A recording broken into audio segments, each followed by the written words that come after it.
देखिए, क्या 5 कारण हैं जिनके कारण कांग्रेस राजस्थान में हारी है। कांग्रेस ने एक टक्कर दी है बीजेपी को और इस बार उनकी जो सीटें आई हैं वो पहले से काफ़ी अच्छा प्रदर्शन है, क्योंकि हर बार जब कांग्रेस हारती है तो बुरी तरह से हारती है और सफाया हो जाता है। इस बार ऐसा नहीं हुआ है।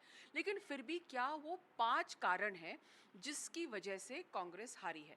सबसे पहला कारण ये है कि जो समाज कल्याण की योजनाओं को लेकर कांग्रेस मैदान में उतरी थी, शायद वो बहुत देर था। जब अगर 5 साल की शुरुआत में ही अगर वो गारंटी दे देते तो 5 साल ख़त्म करते करते वो इन गारंटीज़ को लोगों के घरों तक पहुंचा पाते, यानी कि सिर्फ वादे नहीं होते लेकिन ज़मीनी तौर पर उनका असर दिखने को मिलता। जैसे कि जो चिरंजीवी बीमा योजना है, एक सफल स्कीम है और उसको लेकर कहीं पे भी आप लोगों को नहीं देखेंगे या बात करते में चर्चा में नहीं आएगा कि ये नहीं काम नहीं हुआ है। क्या नहीं हुआ है? आपने मोबाइल का वादा कर दिया, आपने कहा 1 करोड़ 40 लाख मोबाइल आप देंगे, लेकिन आप दे पाए हैं सिर्फ 17 लाख मोबाइल। तो कहीं न कहीं उसको लेकर भी लोगों में नाराज़गी थी कि जो वादे किए गए, खासकर जैसे मोबाइल हैं, लुभावने वादे हैं, लेकिन अगर पूरे नहीं होते हैं, अगर मोबाइल नहीं मिलता है, तो लोग उससे भी नाराज़ होते हैं। दूसरी बात ये रही कि कांग्रेस की जो अंदरूनी लड़ाई, अंदरूनी जो खींचतान थी, वो बहुत भारी पड़ी है कांग्रेस के लिए, खासकर जातिगत समीकरण में भारी पड़ी है, क्योंकि अगर आप गुर्जर बहुल्य क्षेत्र में जाएंगे तो गुर्जरों ने इस उम्मीद में वोट दिया था कांग्रेस को पिछली बार कि सचिन पायलट जो है मुख्यमंत्री बनेंगे। सचिन पायलट 2 बार मुख्यमंत्री बनते बनते मौका चूक गए, तो उनको मुख्यमंत्री नहीं बनाया गया। एक समुदाय में नाराज़गी थी और कहीं न कहीं उसका खामियाजा कांग्रेस पार्टी भुगत रही है। तीसरा, जो सिर्फ जातिगत रणनीति ही नहीं लेकिन आपस में जो खींचतान भी जो कांग्रेस में दिखी, उसको लेकर भी कांग्रेस को उसका भी खामियाजा भुगतना पड़ा। चौथी बात जो थी, कांग्रेस की जो पेपर लीक जो केसेस हुए हैं, यूथ की नाराज़गी थी कहीं न कहीं, क्योंकि नौकरियाँ नहीं मिल रही हैं, अनएम्प्लॉयमेंट बहुत बड़ा मुद्दा है और ऐसे में जब पेपर लीक होते हैं और लोगों में ये मैसेज जाता है कि कहीं न कहीं सरकार के जो लोग हैं, वो उसमें कंप्लिसिट हैं, तो फिर नाराज़गी सरकार के प्रति बढ़ती है।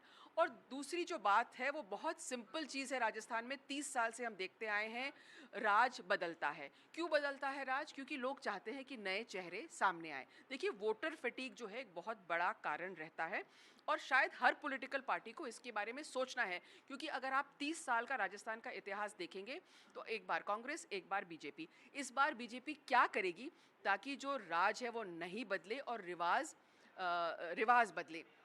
तो ये जो रिवॉल्विंग डोर ऑफ पॉलिटिक्स है, ये सबके दिमाग में है। अगर आप गाँव ढाणी में जाते, लोगों से बात करते, तो वो कहते हैं कि चलिए इस बार हम लोग कांग्रेस को वोट देंगे। काम तो बहुत अच्छा, बीजेपी को वोट देंगे। काम तो कांग्रेस ने बहुत अच्छा किया है, लेकिन अब एक बार बीजेपी को मौका देते हैं।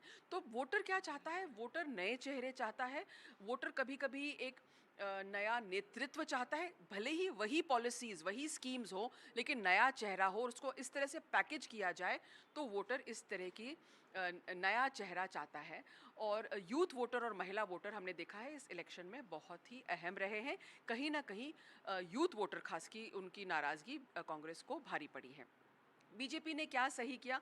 बीजेपी ने एक्चुअली इस इलेक्शन में बहुत बड़ा रिस्क लिया। बीजेपी ने डिसाइड किया कि वो बिना सीएम के चेहरा चुनाव लड़ेंगे। वसुंधरा राजे एक बहुत बड़ी नेता हैं, भारी भरकम नेता हैं और उनके बिना उनको चेहरा नहीं बनाया, लेकिन फिर भी मोदी के चेहरे पे, प्रधानमंत्री नरेंद्र मोदी के चेहरे पे बीजेपी ने ये चुनाव लड़ा और ये जो उनका एक्सपेरिमेंट है, ये एक तरह से सफल हो गया। विशेषज्ञ ये भी मानते हैं कि अगर वसुंधरा राजे को भी अगर सीएम चेहरा बनाते तो हो सकता है कि अभी जो सीटें आई हैं उससे 10-20 सीट ज़्यादा आती, लेकिन कहीं न कहीं पार्टी ने एक सोची समझी रणनीति के मुताबिक ये बिना सीएम के चेहरे वो चुनाव लड़ी है और उनका जो एक्सपेरिमेंट है वो सफल हो गया है। तो कहीं न कहीं आप देखेंगे कि एक नया नेतृत्व, एक नया नेतृत्व की पीढ़ी जो बीजेपी है वो तैयार करना चाहती है। तो जो पुराने लोग हैं उनको बस कुर्सी पर काबिज नहीं रहने देना और एक नई पीढ़ी तैयार करना, और ये इसका जो फ़ायदा है वो बीजेपी को ज़रूर मिला है। प्रधानमंत्री नरेंद्र मोदी की लोकप्रियता है ही, प्रधानमंत्री ने दो बहुत अहम चीज़ें की राजस्थान के इस चुनाव में।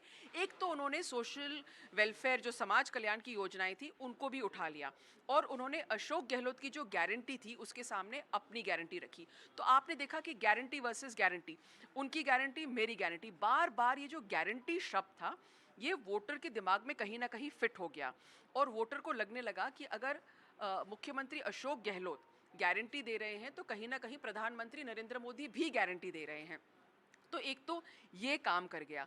दूसरी बात जो थी, जो प्राइम मिनिस्टर नरेंद्र मोदी ने अंत में किया, वो समझ गए कि एक फैक्टर होता है राजनीति में, उसे कहते हैं कि हाय बेचारा फैक्टर, है ना।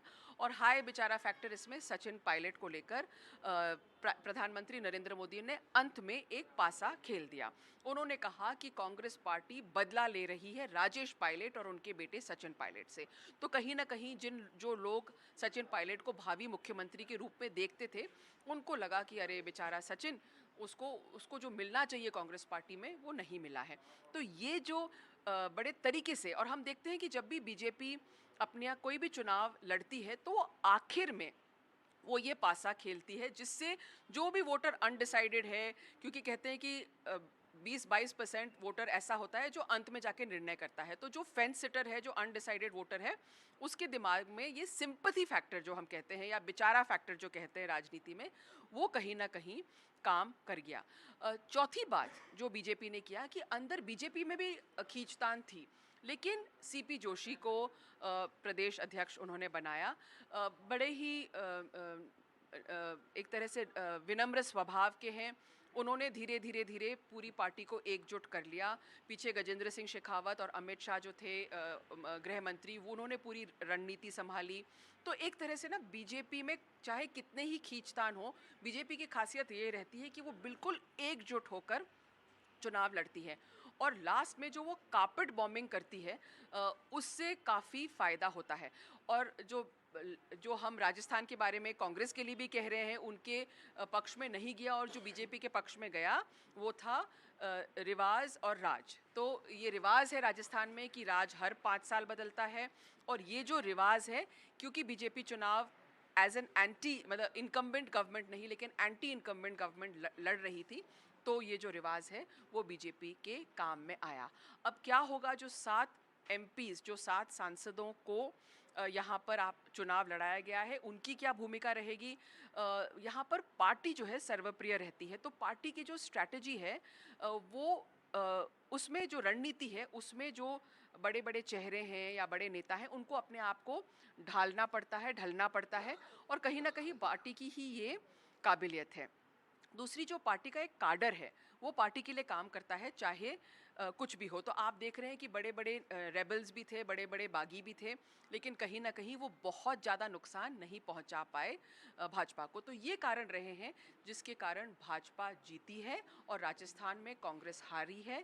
यही कारण है कि मध्य प्रदेश में कमल खिला है, लेकिन 5 साल के बाद ये कमल खिलता रहे और रिवाज बदले, उसके लिए भाजपा क्या करेगी ये हमको देखना आगे है।